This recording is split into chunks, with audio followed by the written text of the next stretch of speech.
ఆరోగ్యాభిలాషులందరికీ నా హృదయపూర్వక నమస్కారములు. నోట్లో పాచి కొంతమందికి తక్కువ పడుతుంది, ఎక్కువ మందికి నోట్లో పాచి ఎక్కువగా పడుతుంది. అదేదో వేస్ట్ కదా, గీకితే పోతుంది కదా, దాని గురించి కూడా ఆలోచించాలా అనుకుంటున్నారు మీరు. ఈ నోట్లో పట్టే పాచి యొక్క మోతాదును బట్టి మీ నోటి ఆరోగ్యము, మీ పొట్టా ప్రేగుల ఆరోగ్యము, నోటి దగ్గర నుంచి మలద్వారం వరకు ఈ చరిత్ర అంతా ఇక్కడ పట్టే పాచిని బట్టి ఇండికేషన్ అనమాట. నోటి యొక్క లక్షణం బట్టి ఇది అంతా బాగుందా లేదా తెలిసిపోతుంది. మరి మీలో చాలామందికి నోట్లో ఉదయం లేచిన వెంటనే పాచి తెల్లగా పట్టి నోరు జిగటగా లాలాజలం అట్లా ఉంటుంది. ఆ లాలాజలం కూడా ఏదన్నా ఉయ్యటానికి ఎక్కడన్నా లేకపోతే మింగాలంటే అంత అపరిశుభ్రంగా అనిపిస్తుందో, ఇంత కంపుగా ఎంత చిరాగ్గా ఉంది అనిపిస్తుంది. నోరు అట్లా ఉంటూ పాచి ఎక్కువగా పట్టుంటున్నది ఉదయం పూట. ఇలాంటి వారికి ఏమి గుర్తో తెలుసండి? మీ లోపల నోట్లో బ్యాడ్ బ్యాక్టీరియాలు ఎక్కువ ఉన్నట్టు గుర్తు. గుడ్ బ్యాక్టీరియాలు తక్కువ ఉండి బ్యాడ్ బ్యాక్టీరియాలు ఎక్కువ ఉన్నట్టు నోట్లో పాచి ఇండికేషన్ అనమాట. ఆ పాచి వైట్ అంతా కూడా బ్యాడ్ బ్యాక్టీరియాల గ్రోత్ అనమాట. మనకి రాత్రిపూట పడుకున్నప్పుడు పగల పాచి పెరగకుండా నైట్ ఎందుకు పెరుగుతున్నదో మీకు తెలుసండి? నైట్ మనం తినేసి పడుకున్న తర్వాత నిద్రలో ఇక నోరు కదపము. నోరు కదపట్లేదు కాబట్టి లాలాజలము రాదు. లాలాజలం రాకపోతే నోట్లో బ్యాడ్ బ్యాక్టీరియాలు పెరిగిపోతాయి. అందుకని నోట్లో పాచంతా ఉదయానికి ఎందుకు ఎక్కువ ఉంటుందంటే నైట్ అంతా ఈ బ్యాడ్ బ్యాక్టీరియాల గ్రోత్ స్పీడ్గా ఉంటుంది కాబట్టి పాచి ఎక్కువ పట్టేస్తుంది. పాచి ఎక్కువ వచ్చిందంటే గుర్తు బ్యాడ్ బ్యాక్టీరియాలు ఎక్కువ ఉన్నట్టు గుర్తు. అట్లాగే నోట్లో పాచి ఎక్కువ ఉంటే నోట్లోనే బ్యాడ్ బ్యాక్టీరియాలు మాత్రమే ఉన్నాయి అనుకుంటే పొరపాటు. నోటితో పాటు బ్యాడ్ బ్యాక్టీరియాలు పొట్టా ప్రేగుల్లో కూడా కింద వరకు కూడా ఎక్కువ ఉన్నట్టు ఇక్కడ ఇండికేషన్ అనమాట. మీలో ఎవరికైనా నోరు చేదుగా ఉంటూ పాచి ఎక్కువ బట్టి నోరు అపరిశుభ్రంగా ఉంటున్నదా, మీ పొట్టా ప్రేగులు బ్యాడ్ బ్యాక్టీరియాలతో ఎక్కువ ఉన్నాయని ఈ నోట్లో వచ్చే ఈ లక్షణాలు గుర్తాను. అందుకని బ్యాడ్ బ్యాక్టీరియాల ఇండికేషన్ అన్నం మొత్తం ఉడికింది లేదు ఒక మెతుకు పట్టుకుంటే చెప్పగలుగుతాం. కూర మొత్తం టేస్ట్గా ఉంది లేదు ఒక 2 డ్రాపులు వేసుకుని నాకితే చెప్పగలుగుతాం. అట్లాగే మీ శరీరం అంతా ఆరోగ్యంగా ఉందా లేదా అని తెలుసుకోవాలంటే నోరు పొట్టా ప్రేగుల ఆరోగ్యం బాగుందా లేదా అనే దాన్ని బట్టి మీ పాచిని బట్టి ఐడియా వచ్చేస్తుంది అనమాట. అందుకనే పూర్వం రోజుల్లో డాక్టర్లు కూడా ఏదన్నా తేడా వచ్చి వెళ్తే నాలుగు చాప నోటు మీద పాచి చూసేవారు అనమాట. దాన్ని బట్టే తెలిసిపోయేది. ఇప్పటికైనా సరే ఈ నోరు పరిశుభ్రత కొరకు మనం ప్రయత్నం చేయాలి. పేస్టులు పెట్టడం, బ్రష్ మార్చడం, టంగ్ క్లీనింగ్ చేయటం చేస్తాం. ఇవన్నీ తాత్కాలిక ప్రయోజనాలు. 1 గంట సేపు 2 గంటల సేపు మీకు నోట్లో శుభ్రతని అందించినట్లు అనిపిస్తాయి. మళ్ళీ తర్వాత కంపు మామూలే, మళ్ళీ బ్యాడ్ బ్యాక్టీరియాల గ్రోత్ మామూలే. ఆ స్థితి లేకుండా పర్మనెంట్ సొల్యూషన్ ఉండాలి అంటే మనకి నోట్లో బ్యాడ్ బ్యాక్టీరియాలు పెరగకుండా రక్షించడానికి, పొట్టా ప్రేగుల్లో బ్యాడ్ బ్యాక్టీరియాలు పెరగకుండా రక్షించడానికి రెండిటికి ఉపయోగపడేవి ఇప్పుడు నేను చెప్తాను.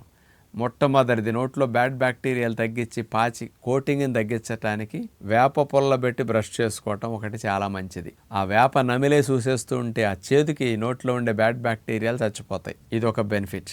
అలాగే వారంలో ఒక 3-4 రోజులైనా వేప పుల్ల వాడితే ఇంకో 3-4 రోజులు తుమ్మ పుల్ల, ఆ తుమ్మ పుల్ల, నల్ల తుమ్మ పుల్ల తెచ్చుకుని తుమ్మ పుల్లతో పళ్ళు తోముకున్న తుమ్మ పుల్ల బెర్ర నుంచి పౌడర్ చేసి ఆ తుమ్మ పుల్ల పళ్ళ పొడిలాగా చేసుకుని దాంతో తోముకున్న నోట్లో చెడ్డ సూక్ష్మజీవులు 80-90% చచ్చిపోతాయి. అందుకని బ్యాడ్ బ్యాక్టీరియాలు పెరగకుండా తగ్గించుకోవాలంటే బ్యాడ్ బ్యాక్టీరియా మనం చంపేసామనుకోండి, గుడ్ బ్యాక్టీరియాలు పెరిగిపోతాయి ఆటోమేటిక్. నోట్లో గుడ్ బ్యాక్టీరియాలు పెరిగే కొద్దీ కోటింగ్ తగ్గిపోతూ ఉంటుంది.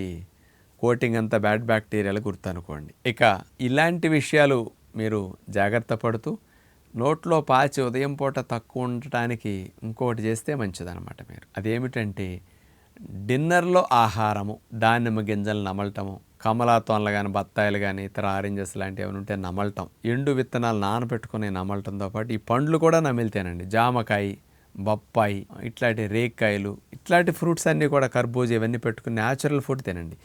ఈ న్యాచురల్ ఫుడ్ తిన్నప్పుడు పళ్ళ సందుల్లో కూడా ఈ న్యాచురల్ ఫుడ్ ఉండి యాంటీ ఆక్సిడెంట్స్ ఉండి క్రిములు చంపే శక్తి న్యాచురల్ ఫుడ్కి ఉంటుందన్నమాట.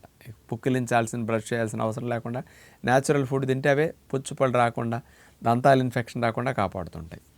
అదే అన్నము, కూరలో స్వీట్లు, హాట్లు ఇట్లాంటివి తినేసామనుకోండి, పళ్ళ సందుల్లో ఉండి ఎంత క్లీన్ చేసినా కొన్ని ఉండి వాటి ద్వారా చెడ్డ సూక్ష్మజీవులు తెల్లవార్లు డివిజన్ అయి పెరిగిపోతాయి అన్నమాట. ఇన్నాళ్ళు జరిగిన నష్టం అదే.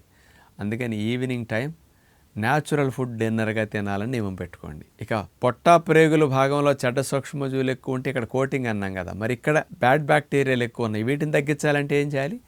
రెగ్యులర్గా నీళ్లు బాగా త్రాగి 2 సార్లు మోషన్ అయ్యే ప్రయత్నం చేయండి.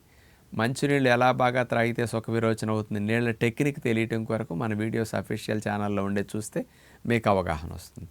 అట్లా రెగ్యులర్గా మంచినీళ్ళు తాగి 2 సార్లు మోషనేట్ చేసుకుంటూ, ఇక మీకు గుడ్ బ్యాక్టీరియాలు ప్రేగుల్లో పెరిగి బ్యాడ్ బ్యాక్టీరియాలు తగ్గాలి అంటే ఇంటర్మిటెంట్ ఫాస్టింగ్ బెస్ట్ గుడ్ బ్యాక్టీరియాలు ఇంక్రీజ్ చేసే మెకానిజం అన్నమాట. బ్యాడ్ని తగ్గించేస్తుంది. ఉదయం 10 వరకు ఒకటి నీళ్ల మీదే మెయింటైన్ చేయండి. ఏ ఆహారాలు ద్రవాహారాలు కూడా ముట్టుకోవద్దు. ఖాళీ కడుపు అంత మంచిది. ఉదయం 10 గంటలకు ఏదైనా జ్యూస్ తాగేశారనుకోండి, వెజిటబుల్ జ్యూస్ లాంటిది, 11 to 12 మీరు పుల్కా కూర లేకపోతే మిల్లెట్స్ అన్నం లాగా పెట్టుకుని భోజనం పెట్టేసుకోండి. ఉడికిన ఆహారం చప్పగా పెట్టుకుని ఉదయం తినేసేసేయండి. ఇక సాయంకాలం ఆహారం ఏం తీసుకోవాలనే దాని మీద న్యాచురల్ ఫుడ్ తీసుకోమంటున్నాం కదా, నట్స్, డ్రై ఫ్రూట్స్ ఇట్లాంటి న్యాచురల్ ఫుడ్ ఎక్కువ తింటే మంచిదన్నమాట. మార్నింగ్ 10 to ఈవినింగ్ 6 లోపు 2 సార్లు తినేసేయండి. 16 గంటలు నోటికి తాళవేయండి.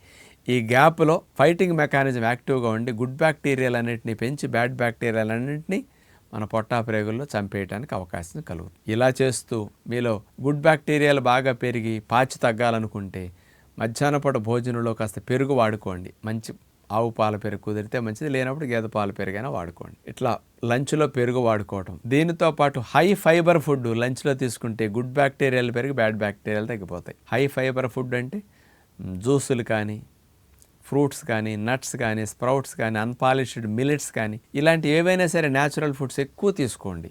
ఈ హై ఫైబర్ ఫుడ్స్ అనేవి గుడ్ బ్యాక్టీరియాలు పెంచి బ్యాడ్ బ్యాక్టీరియాలు బాగా మీకు తగ్గించేస్తాయి అన్నమాట.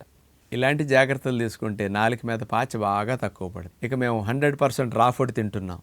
మేము రా ఫుడ్ తినేటప్పుడు నాలుక మీద పాచి 60%, 70% అందరికంటే ఇంకా తక్కువ ఉంటుంది. అంత చేంజ్ కనపడుతుంది. నోరు తెల్లగా ఉండదు, అసలు నోరు టేస్ట్ బాగా పడటం ఉండదు. ఎప్పుడు ఎర్లీ మార్నింగ్ లేచినా నోరు ఫ్రెష్గా ఉంటుంది అనమాట. అలాంటి గుణం మంచి ఫైబర్ ఫుడ్ తిన్నప్పుడు ఉంటుంది. ఎప్పుడన్నా అవకాశం ఉంటే మీకు డిన్నర్లో అన్ని చెరుకు ముక్కలు, అన్ని పైనాపిల్ ముక్కలు కూడా తింటూ ఉండండి. టంగ్ క్లీనింగ్కి న్యాచురల్ ఫైబర్స్ బాగా ఉన్న పైనాపిల్, చెరుకు ముక్కలు అద్భుతంగా ఉపయోగపడతాయి. రోజు అన్నేసి ముక్కలు అవకాశం ఉంటే డిన్నర్లో ఏ ఫ్రూట్స్ తింటున్నా దాంతోపాటు ఈ రెండింటిని కాంబినేషన్ ఇస్తే మంచిదని విజ్ఞప్తి చేస్తూ నమస్కారం.